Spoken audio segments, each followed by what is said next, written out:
Good morning to you all. हम लोगों की चर्चा कबीर के रहस्यवाद पर शुरू हुई थी और रहस्यवाद पर चर्चा शुरू करते हुए हमने कहा था कि रहस्यवाद डॉक्टर राम कुमार वर्मा के शब्दों में कहें तो रहस्यवाद जीवात्मा की उस अंतर्हित प्रवृत्ति का प्रकाशन है जिसमें वह दिव्य और अलौकिक सत्ता शक्ति से अपना शांत और निश्चल संबंध जोड़ना चाहती है और यह संबंध यहां तक बढ़ जाता है कि दोनों में कुछ अंतर नहीं रह जाता। मैंने कहा था कि ब्रह्म अमूर्त है और जीव मूर्त है। ब्रह्म अमूर्त है, जीव मूर्त है। तो अगर ब्रह्म अमूर्त है और जीव मूर्त है तो ऐसी स्थिति में उस ब्रह्म से जीव के मिलन की जो प्रक्रिया होगी वह भी अमूर्त होगी और उस मिलन की प्रक्रिया के क्रम में जो अनुभूतियां जीव के अंदर पैदा होंगी वे अनुभूतियां भी क्या होंगी? वे अनुभूतियां भी अमूर्त होंगी। उन्हीं अनुभूतियों को उद्घाटित करने वाला दर्शन रहस्यवाद है। और इसलिए हमने कहा था कि ब्रह्म, जीव और जगत, ब्रह्म जीव जगत, तब ब्रह्म और जीव के अंतर संबंधों को उद्घाटित करने वाला दर्शन ही रहस्यवाद है जिसमें मूर्त जीव के साथ अमूर्त ब्रह्म के साथ मूर्त जीव के साक्षात्कार की पूरी प्रक्रिया का वर्णन होता है। देखिए, रहस्यवाद के कबीर के रहस्यवाद का दार्शनिक आधार शंकर का अद्वैतवाद तैयार करता है, जिस पर हमारी आपके साथ विस्तार से चर्चा हुई है। और इस क्रम में देखें तो कबीर के इस बात की भी मैंने चर्चा की कि कबीर के रहस्यवाद पर कहां तक शंकर के अद्वैतवाद का प्रभाव है और कहां कबीर शंकर के अद्वैतवाद से भिन्न रुख अख्तियार करते हुए आते। प्रश्न कबीर के रहस्यवाद की प्रकृति को लेकर के उठता और कबीर के रहस्यवाद की प्रकृति को लेकर के देखें तो दो प्रश्न उठते हैं। नहीं, पहला प्रश्न कबीर के रहस्यवाद की प्रकृति को लेकर के उठता है कि यह साधनात्मक रहस्यवाद है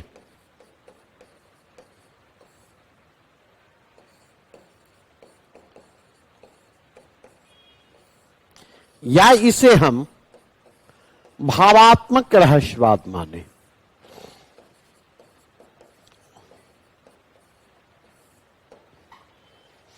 और दूसरा प्रश्न उठता है कि इसका स्वरूप हम लोक निरपेक्ष माने या इसका स्वरूप हम लोक सापेक्ष माने।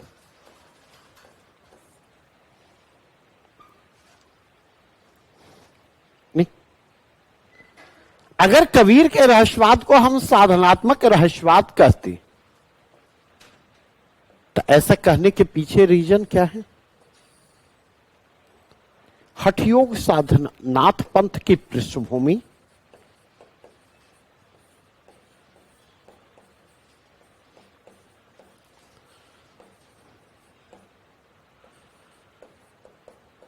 हठयोग साधना के तत्वों की प्रधानता,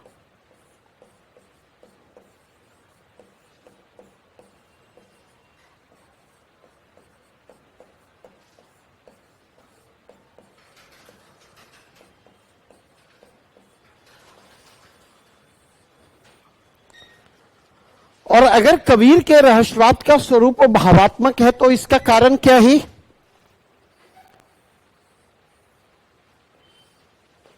इसका कारण है सूफी प्रेम तत्व की मौजूदगी।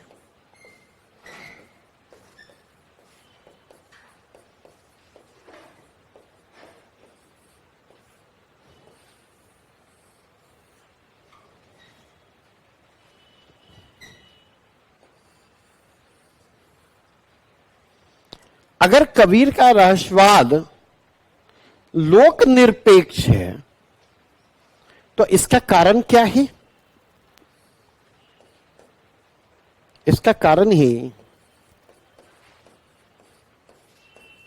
शंकर का अद्वैतवाद।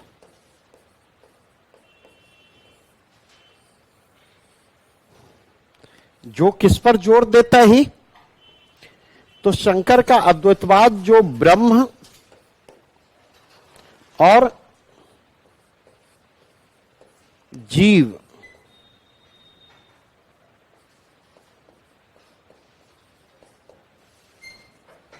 अंतर संबंध पर बल देता है। और अगर कबीर का रहस्यवाद लोक निरपेक्ष प्रतीत होता तो इसका कारण क्या है? ब्रह्म और जगत, एक तो ब्रह्म है सत्यम, जगन मिथ्या। एक तो इसका कारण है ब्रह्म सत्यम जगन मिथ्या, और दूसरा इसका कारण क्या है? दूसरा इसका कारण है ब्रह्म जगत संबंधों को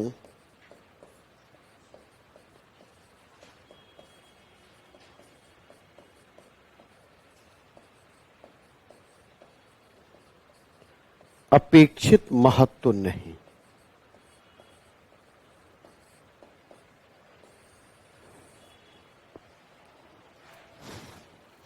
ब्रह्म जगत संबंधों को कबीर के यहां अपेक्षित महत्व नहीं मिल पाया।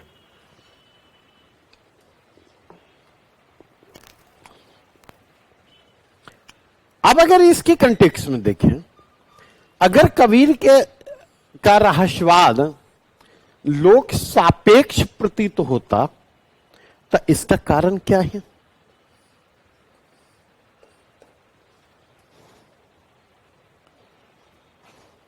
नहीं, तो इसका कारण यह है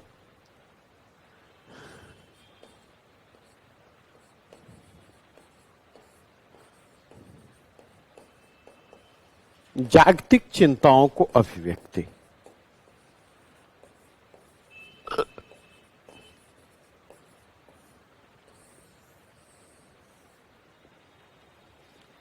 जागतिक चिंताओं को अभिव्यक्ति।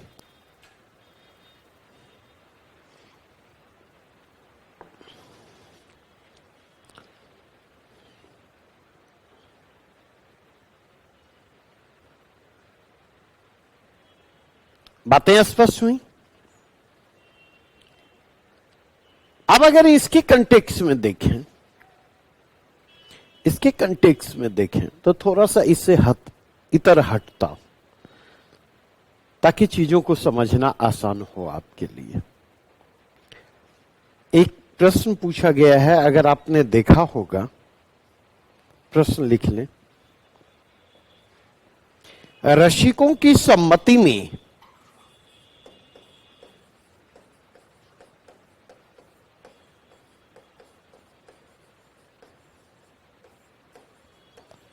कबीर का रहस्यवाद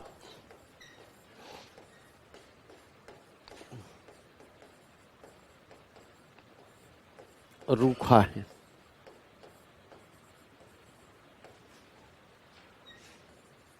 उनका माधुर्य भाव भी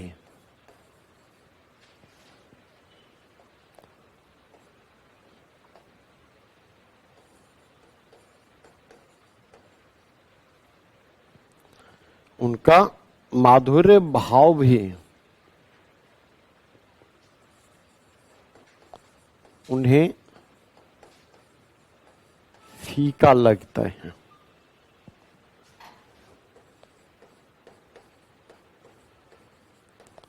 और उनमें चित्रों की अनेक रूपता का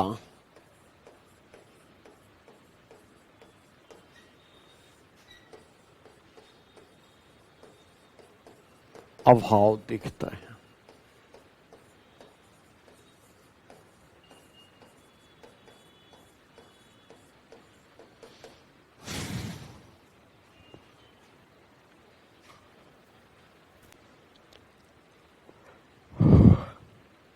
नजर पड़ी थी इस प्रश्न पर? नहीं। अब थोड़ा सा टॉपिक से इतर हटता।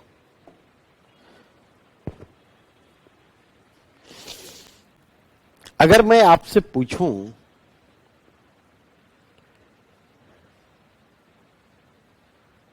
कि सांप्रदायिकता और धर्मनिरपेक्षता की दृष्टि से कांग्रेस और भाजपा के रवैये में क्या फर्क है या कोई फर्क नहीं है,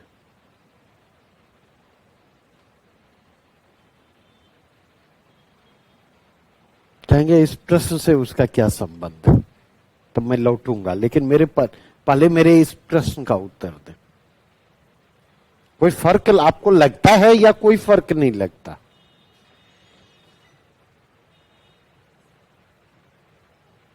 क्या?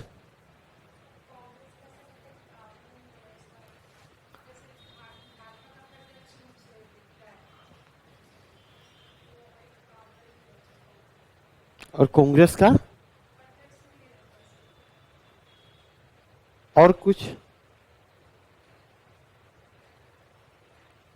ठीक है, बेहतर शब्दों की तलाश है मुझे।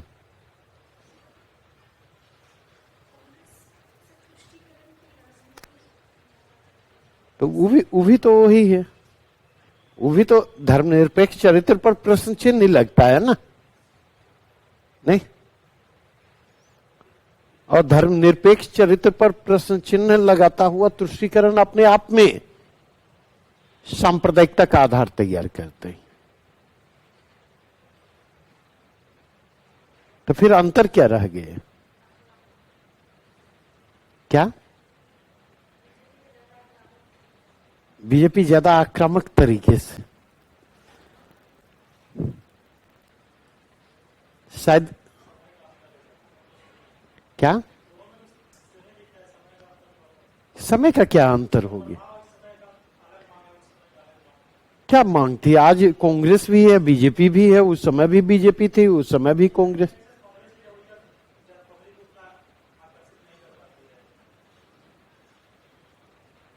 क्यों रवैया आकर्षित नहीं कर पाती है? खैर डाइवर्ट मैं नहीं होऊंगा, मूल प्रश्न पर मैं। अगर हम देखें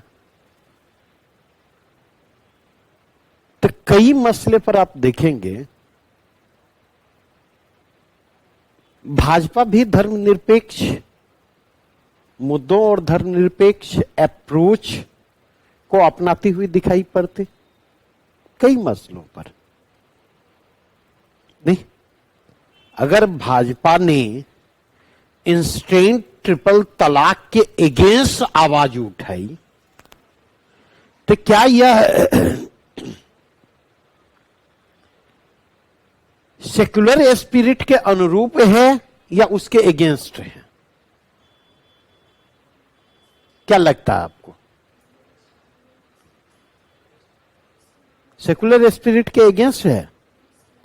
सेक्युलर स्पिरिट क्या कहता है? सेक्युलर स्पिरिट क्या कहता है? सेक्युलर स्पिरिट कहता है separation between state and religion. Clear cut कहता। क्या?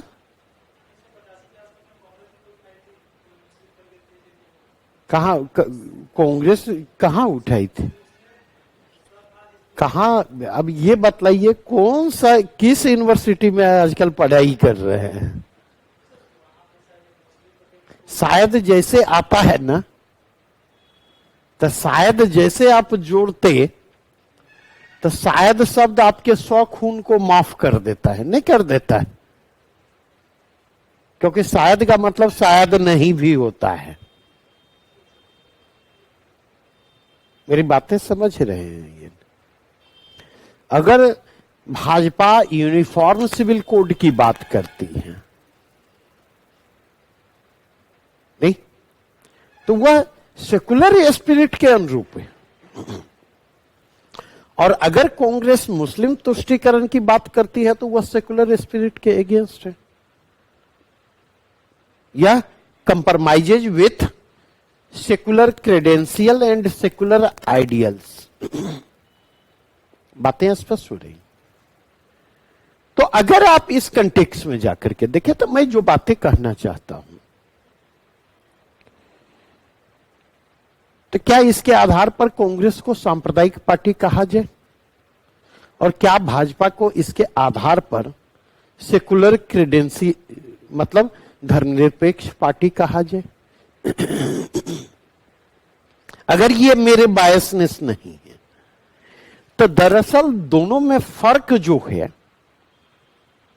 मूल चरित्र के धरातल पर है, जो बेसिक कैरेक्टर है। कांग्रेस का बेसिक कैरेक्टर इंक्लूसिवनेस को लेकर चलता, इंक्लूसिव है, और भाजपा का जो बेसिक कैरेक्टर है वह एक्सक्लूजन की ओर ले जाने वाला है। एक के सेंटर में कम्युनल अप्रोच है, कम्युनल आइडियाज है, दूसरे के सेंटर में सेकुलर आइडिया है। दोनों अपने अपने क्रेडेंशियल के साथ कंप्रोमाइज कर रहे हैं। एक अपने कम्युनल क्रेडेंशियल कह लें और दूसरे अपने सेकुलर क्रेडेंशियल के साथ। जब हिंदू लॉ का कोडिफिकेशन हो रहा था तो उस समय जनसंघ और उस समय राष्ट्रीय स्वयंसेवक संघ ने उसी प्रकार से उसका विरोध किया था जिस प्रकार से आज यूनिफॉर्म सिविल कोड का जो है कट्टरपंथी मुसलमानों के द्वारा विरोध किया जाता है, उसी इंटेंसिटी के साथ। मेरी बातें समझ रहे हैं ये? आज चूंकि उनका पॉलिटिकल पोजीशन मैच करता है, उनके पॉलिटिकल इंटरेस्ट उस पर फुलफिल होते, तो खैर मैं उधर नहीं जाना चाहूंगा। मैंने इस प्रश्न की चर्चा आपके साथ इसलिए की क्योंकि अगर हम देखें तो कबीर में ये दोनों तत्व तो मौजूद हैं, नहीं मतलब, लेकिन आनुपातिक संतुलन कबीर के यहां किसके पक्ष में है? नहीं, प्रधानता इसकी है।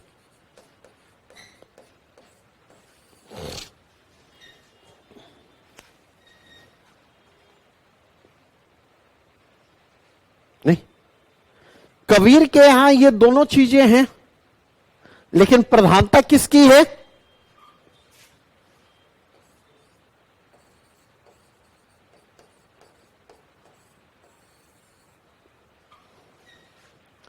और मैंने ये बातें क्यों की?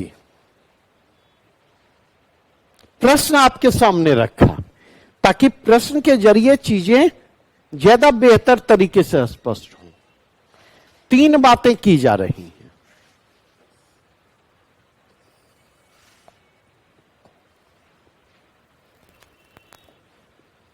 क्या कहा जा रहा?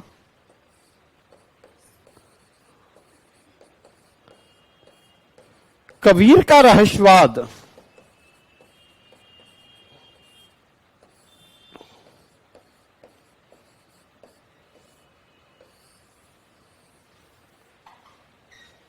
रूखा है, नहीं,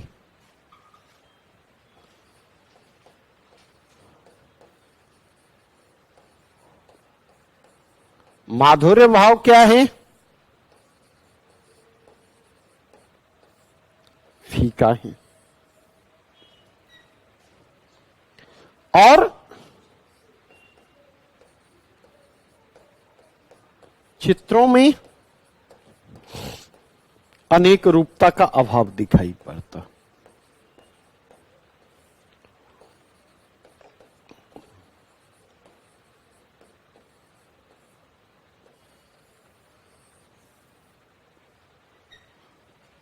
यही तीन बातें कही जा रही।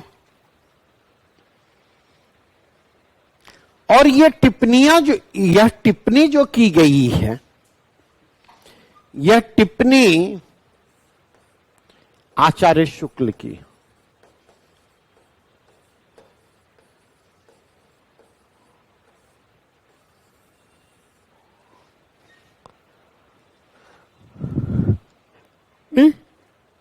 और दूसरी बात, यह जो टिप्पणी कबीर के रहस्यवाद के बारे में की गई है, यह जायसी के रहस्यवाद को ध्यान में रखते हुए।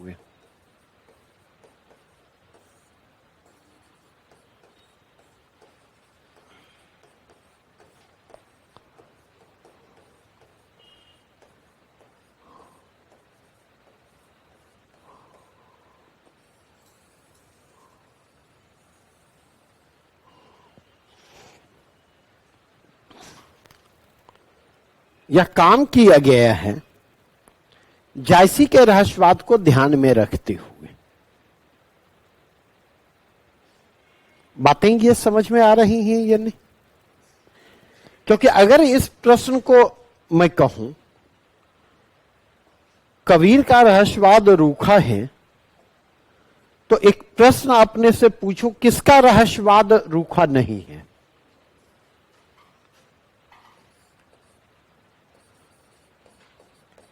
किसका रूखा नहीं?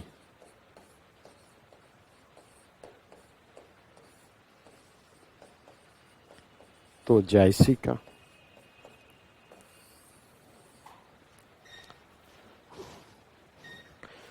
अब मैं प्रश्न पूछूं, किसका माधुर्य भाव फीका नहीं है?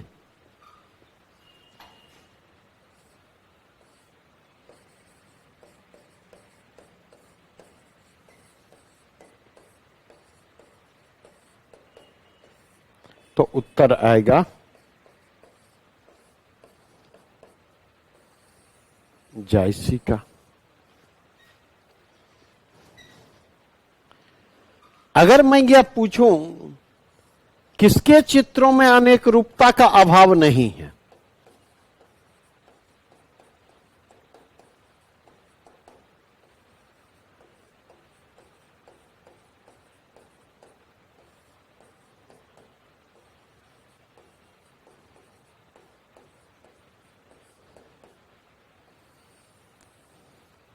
किसके चित्रों में अनेक रूपता का अभाव नहीं है, तो उत्तर आएगा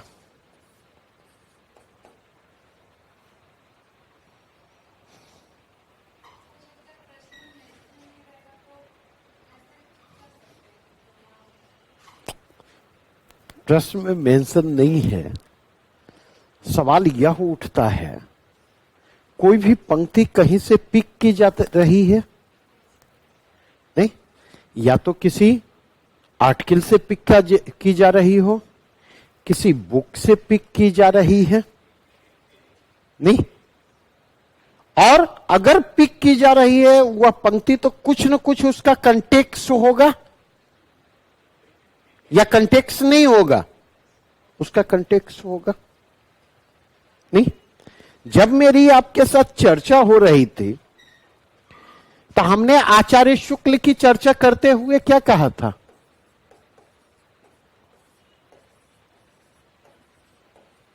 आचार्य शुक्ल की चर्चा करते हुए कहा था कि आचार्य शुक्ल रहस्यवाद विरोधी आलोचक है।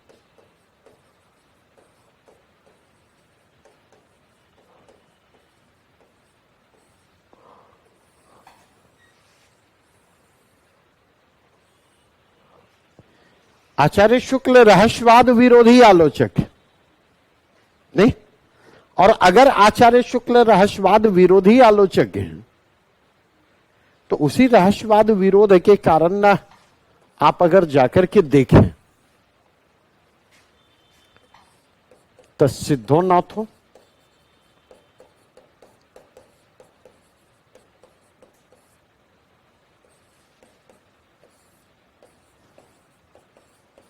कबीर का,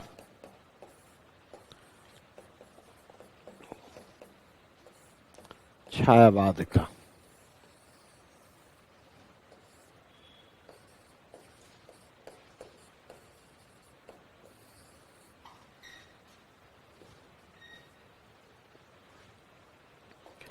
लेकिन इसके बावजूद अगर देखें, इनके यहां प्रशंसा किसकी की गई?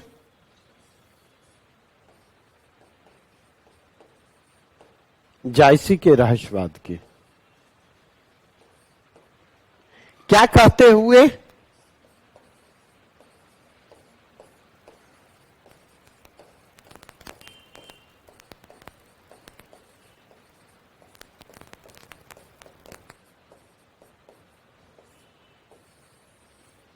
इनके यहां प्रशंसा किसकी की गई? क्या कहते हुए?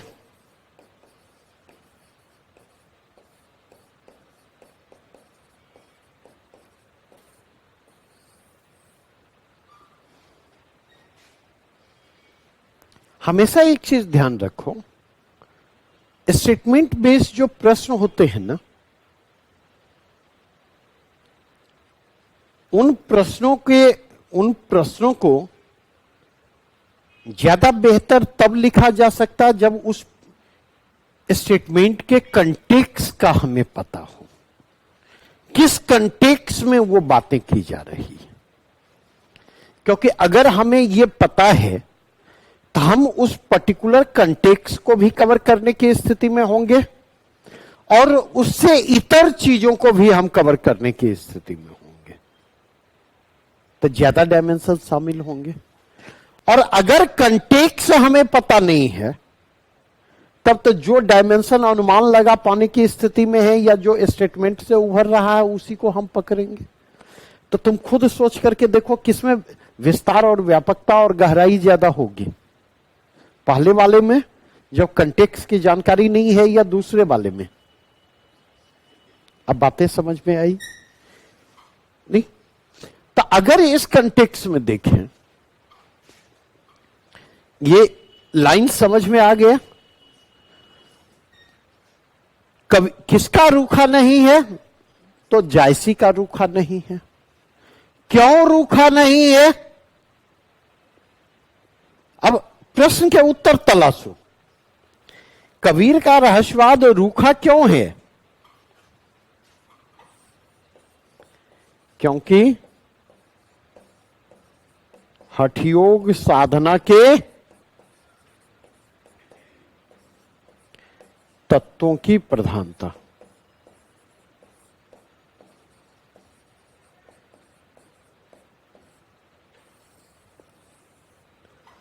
क्योंकि यहां पर हठयोग साधना के तत्वों की प्रधानता है।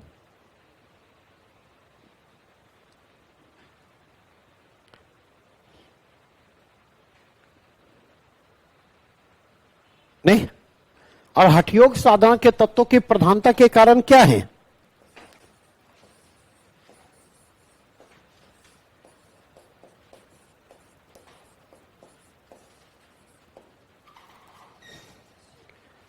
प्रवृत्ति का निषेध।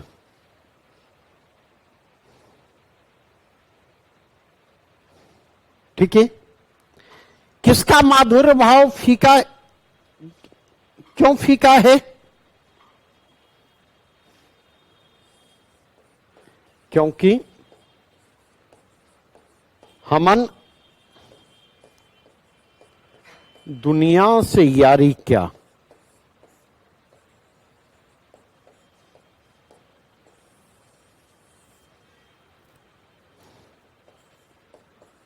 भाव की प्रधानता।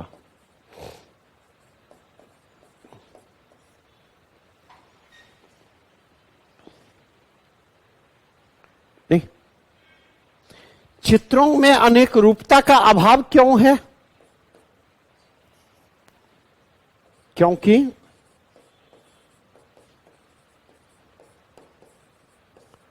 ब्रह्म जगत संबंध पर जोर नहीं।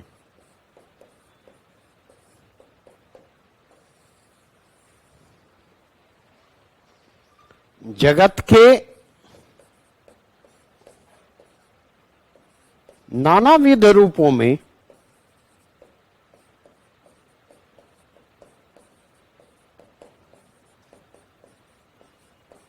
ब्रह्म के सौंदर्य का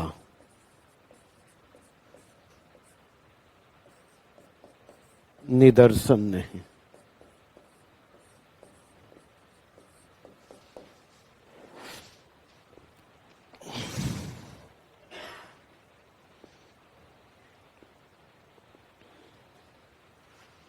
बातें ये स्पष्ट हो रही हैं ये नहीं? नहीं। अब सवाल यह उठता, जायसी का रहस्यवाद रूखा क्यों नहीं है? क्योंकि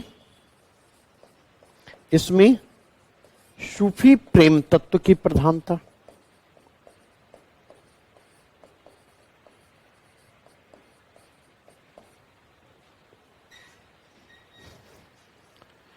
नहीं, और चूंकि सूफी प्रेम तत्व की प्रधानता है, इसलिए यह क्या है?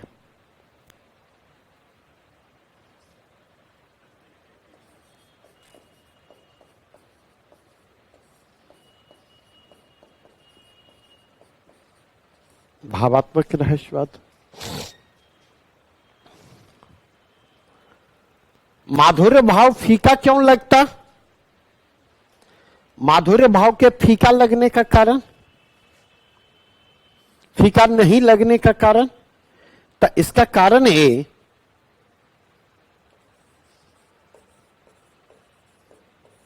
सूफी साधना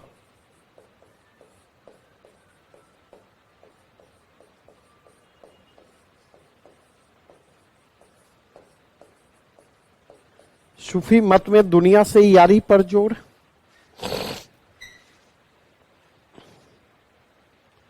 नहीं, और किसके चित्रों में अच्छा, जायसी के चित्रों में अनेक रूपता का अभाव क्यों नहीं है? क्योंकि ब्रह्म जगत संबंध को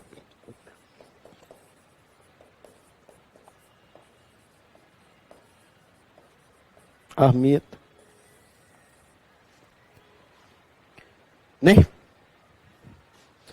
जगत ब्रह्म के सौंदर्य को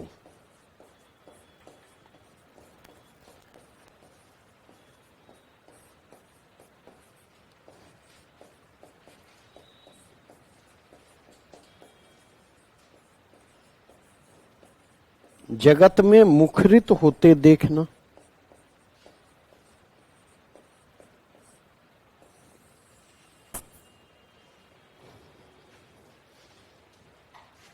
ब्रह्म के सौंदर्य को जगत में मुखरित होते देखना,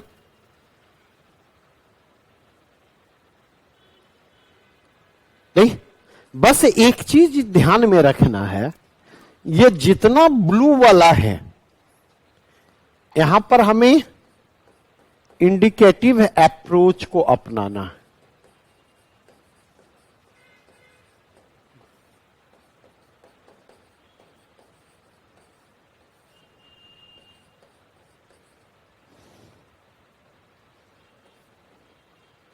लिखते हुए हमें सांकेतिक रहना है, और फोकस हमें किस पर करना है? नहीं, फोकस हमें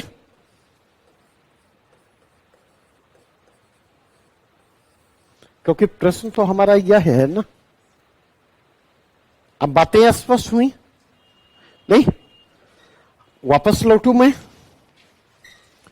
अब जहां मैं चर्चा कर रहा था कि ये चीजें कबीर के यहां भी हैं और ये चीजें जायसी के यहां भी हैं, दोनों जगहों पर मौजूद हैं।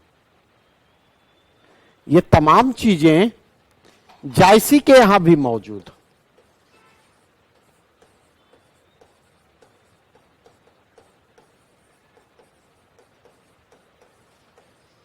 फर्क कहां है? फर्क है आनुपातिक संतुलन को लेकर।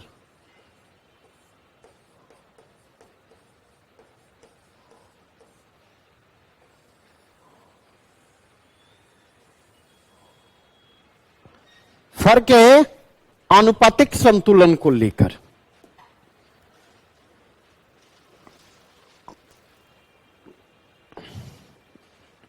जायसी, अब देखें, अब देखें, कबीर के रहस्यवाद में साधनात्मक रहस्यवाद के भी तत्व हैं और भावात्मक रहस्यवाद के भी, लेकिन कबीर का रहस्यवाद मूलतः साधनात्मक रहस्यवाद है और जायसी का रहस्यवाद मूलतः भावात्मक रहस्यवाद है।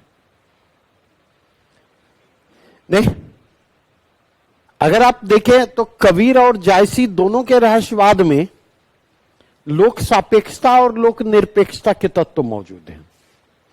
जब भी ब्रह्म, अद्वैतवादी चिंतन के दो पक्ष हैं, ब्रह्म जीव संबंध, परमात्मा जीवात्मा परमात्मा संबंध, और दूसरा है परमात्मा जगत संबंध, ब्रह्म जगत संबंध। तो अगर फोकस परमात्मा जीवात्मा संबंध पर होगा तो रहस्यवाद के लोक निरपेक्ष होने की, जहां पर फोकस होगा रहस्यवाद लोक निरपेक्ष होगा, और जहां पर ब्रह्म और जगत के संबंधों को अहमियत दी जाएगी वहां पर जीवन जगत से जुड़ाव उस रहस्यवाद का बढ़ेगा, क्योंकि वहां पर जगत के नानाविध रूपों में ब्रह्म के सौंदर्य को मुखरित होते देखा जाएगा, और जब जगत के नानाविध रूपों में ब्रह्म के सौंदर्य को मुखरित होते देखा जाएगा तो ब्रह्म के उस सौंदर्य को चित्रित भी किया जाएगा। बातें स्पष्ट हुई या नहीं? नहीं? अब अगर इस कंटेक्स्ट में देखें, इसको लेकर विवाद है। विवाद क्या है? डॉक्टर राम कुमार वर्मा लिखते हैं कि इसका विशेष कारण यही है कि कबीर हिंदू और मुसलमान दोनों प्रकार के संतों के सत्संग में रहे और वह प्रारंभ से ही यह चाहते थे कि दोनों धर्म वाले आपस में दूध पानी की तरह मिल जाए। इसी विचार से वशीभूत होकर उन्होंने दोनों मतों से संबंध रखते हुए अपने सिद्धांतों का निरूपण किया। रहस्यवाद में भी उन्होंने अद्वैतवाद और सूफी मत गंगा यमुनी के साथ ही बहा दी।